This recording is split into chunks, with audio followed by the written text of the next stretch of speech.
नमस्कार दोस्तों, आज के इस वीडियो में एक ऐसी औषधि के बारे में बात करने वाले हैं जो आपको हर एक विटामिन और मिनरल देगी। शरीर में जितनी भी विटामिन चाहिए, मिनरल्स चाहिए, सबकी आपूर्ति करेगी। और मात्र एक फल का सेवन आपको करना होगा इसके लिए, और पूरी बॉडी के फिटनेस के लिए अच्छा होगा। देखिए, बीमार होने से अच्छा है कि आप बीमार होने से पहले ही अपनी बॉडी के लिए इंतजाम कर लीजिए और बच जाइए। और आयुर्वेद की खूबसूरती यही है कि आप एक औषधि खाते हैं और अनेक बीमारियां शरीर से चली जाती हैं, जबकि आप एलोपैथ में ऐसा नहीं कर सकते हैं। हाँ, एलोपैथ के अलग फायदे हैं। बॉडी तुरंत कट गई है तो उस समय पर इलाज उसका अच्छा है, सर्जरी के टाइम पर अच्छा इलाज उसका है। लेकिन अगर बॉडी की हम बात करें, जो छोटी मोटी बीमारियां सारी ये सब इंटरनल बीमारियां होती हैं, उनको फिट रखने के लिए, क्योंकि छोटी बीमारियां ही ध्यान न दे तो बड़ी बनती हैं। छोटी को ही खत्म कर देंगे तो आपको बड़ी बीमारी होगी ही नहीं। और इसके लिए आयुर्वेद से बेस्ट कुछ भी नहीं है। और करना क्या है इसके लिए, अपने खाने को समझना है अच्छे से। तो आज हम एक ऐसे फल के बारे में बताने वाले हैं आपको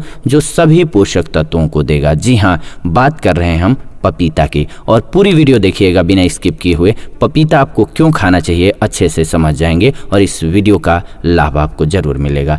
आंवला के बाद केवल अकेला ऐसा ये फल है पपीता जिसमें कि विटामिन, कैल्शियम पाए जाते हैं। ये सभी विटामिन का खान है और कैल्शियम वगैरह भी इसमें मिलता है। फरवरी से मार्च और मई से अक्टूबर के बीच का समय पपीते के ऋतु के लिए बहुत अच्छा होता है, यानी कि अभी पपीता आपको मिलेगा।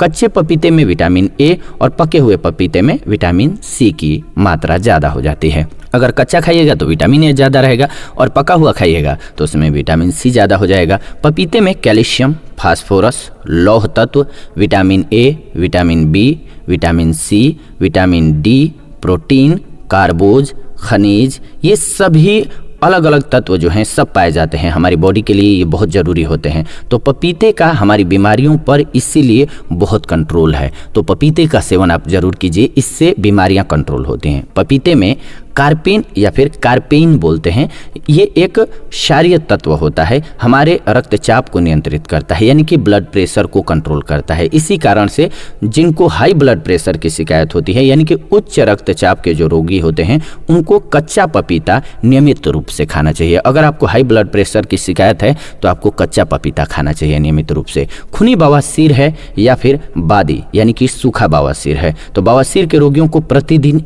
एक पका हुआ पपीता जरूर खाना चाहिए। बवासीर के मस्सों पर कच्चे पपीते के दूध को लगाइएगा तो भी आपको बहुत फायदा मिलने वाला है। पपीता यकृत और लीवर को मजबूत करके उसे बल देता है। पीलिया रोग में जबकि यकृत आपका बहुत कमज़ोर हो जाता है, उस समय पर पपीते का सेवन बहुत लाभदायक होता है। पीलिया के रोगी को प्रतिदिन क्या करना चाहिए, एक पका हुआ पपीता जरूर खाना चाहिए। इससे तिल्ली को भी लाभ मिलता है और पाचन शक्ति आपकी सुधर जाती है।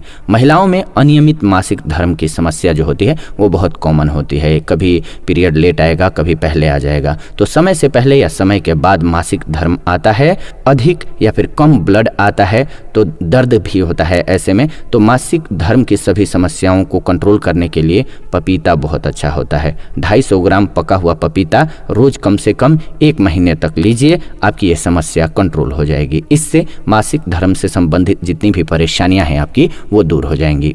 जिस प्रसूता को यानी कि जो माँ बन चुकी हैं उनको दूध कम बनता है, उन्हें प्रतिदिन कच्चे पपीते का सेवन करना चाहिए। सब्जी के रूप में भी इसका सेवन कीजिए, आपको लाभ होगा। सौंदर्य अगर आप अच्छा करना चाहते हैं, सभी सुंदर दिखना चाहते हैं, तो आप सुंदर दिखना चाहते हैं तो पपीते का इस्तेमाल कीजिए, आपके लिए लाभकारी रहेगा। पपीते को चेहरे पर रगड़िए, इससे चेहरे पर जो कील मुहासे होते हैं, काली जो छाइयाँ हो जाती हैं वो सभी दूर होती है, मैल दूर हो जाती है और एक नया निखार आता है आपके चेहरे पर। इसके अलावा अगर आप इसे चेहरे पर लगाते हैं तो आपका चेहरा जो है कोमल और लावण्य युक्त हो जाता है। इसके लिए हमेशा पके हुए पपीते का ही प्रयोग कीजिएगा, कच्चा पपीता मत ट्राई कीजिएगा, ये ध्यान रखिएगा। कब्ज 100 बीमारियों की जड़ होता है, क्योंकि पेट से ही आपके पूरे बॉडी को एनर्जी मिलनी है। और पेट अगर आपका खराब है, डिस्टर्ब है, तो आपकी पूरी बॉडी का डिस्टर्ब होना तय है। जैसे कि कहीं से पानी सप्लाई आ रहा है, अब वहीं से गंदा पानी आएगा तो चाहे आप 100 घर में बदल बदल करके जाके नल बदल करके भरिए, सब जगह पर गंदा ही आएगा। तो इसीलिए पेट हमारा सही होना बहुत ज़रूरी है, क्योंकि ये पूरी बॉडी को एनर्जी देता है। तो अधिकांश लोगों को कब्ज होने की शिकायत रहती है। ऐसे लोगों को क्या करना चाहिए, तो रात के भोजन के बाद पपीते का सेवन नियमित रूप से करना चाहिए। इससे सुबह जो है पेट साफ होता है और कब्ज दूर हो जाता है। समय से पहले चेहरे पर झुर्रियाँ आती हैं, बुढ़ापे की निशानी होने लगती है, दिखने लगती है, तो इनको क्या करना चाहिए, अच्छे पके हुए पपीते के गूदे को उबटन की तरह से चेहरे पर लगाइएगा, आधा घंटा लगे रहने दीजिएगा। जब सूख जाए तो गुनगुने पानी से चेहरे को धो लीजिए। मूंगफली के तेल से हल्के हाथ से चेहरे पर मालिश कीजिए। ऐसा करेंगे तो आपका जो है चेहरा वो खिल उठेगा, निखार आ जाएगा चेहरे पर। नए जूते चप्पल पहनने पर होता क्या है कि रगड़ करके कई बार पैर में छाले पड़ जाते हैं। यदि अगर छाले पड़ गए हैं तो कच्चे पपीते का रस लगा दीजिए, वहाँ पर तुरंत ठीक हो जाएगा।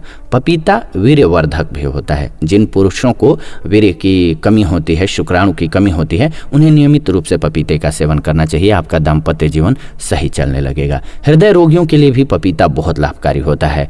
अगर पपीते के पत्तों का काढ़ा बना करके नियमित रूप से 1 कप की मात्रा में रोज आप पीते हैं तो अतिशय लाभ आपको मिलता है। कैंसर में, डेंगू में पपीता आप जरूर खाइए, आपको बहुत लाभ मिलेगा। पपीते की पत्तियों को आप लेंगे तो आपके डेंगू में प्लेटलेट्स को बेहतर करने में मदद मिलती है। पपीते के पत्तों का काढ़ा कैंसर और डेंगू को खत्म करता है। तो ये बहुत ही कमाल की औषधि है और इसकी पत्तियां भी हमने आपको बताया कि बहुत ही लाभकारी हैं। इसीलिए स्वदेशी बनिए, प्रकृति से जुड़िए और इन लाभों को जरूर उठाइए। पपीते का सेवन अगर आप नहीं करते हैं, आप इग्नोर करते हैं, तो कच्चा पपीता और पका हुआ पपीता जरूर दोनों खाइए। आंवला और पपीता 2 ऐसे फल हैं जिनमें सभी विटामिन्स और मिनरल्स पाए जाते हैं। तो उम्मीद है कि आपको ये जानकारी अच्छी लगी होगी, और अच्छी लगी है तो एक मदद कीजिए, आप कमेंट करके ज़रूर हमें बताइए कि आपको वीडियो कैसी लगी और किन टॉपिक्स पर वीडियो चाहते हैं। और साथ ही साथ मदद ये कीजिए कि वीडियो को लाइक कर दीजिए और शेयर कर दीजिए अपने जानने वालों के साथ, ताकि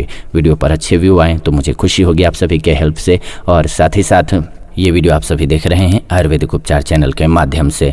ऐसी ही नई वीडियो इस चैनल के माध्यम से हम लेकर के आते रहते हैं। तो ऐसी नई जानकारी के लिए, नई वीडियोज़ के लिए चैनल को सब्सक्राइब कर लीजिए, बेल नोटिफिकेशन को ऑन कर लीजिए, ताकि नई वीडियो जब भी हम लेकर के आए नोटिफिकेशन आपको सबसे पहले मिले। फिलहाल इस वीडियो को अंत तक देखा आप सभी ने, इसलिए दिल से धन्यवाद। मिलते हैं आपसे एक नई वीडियो में नई जानकारी के साथ।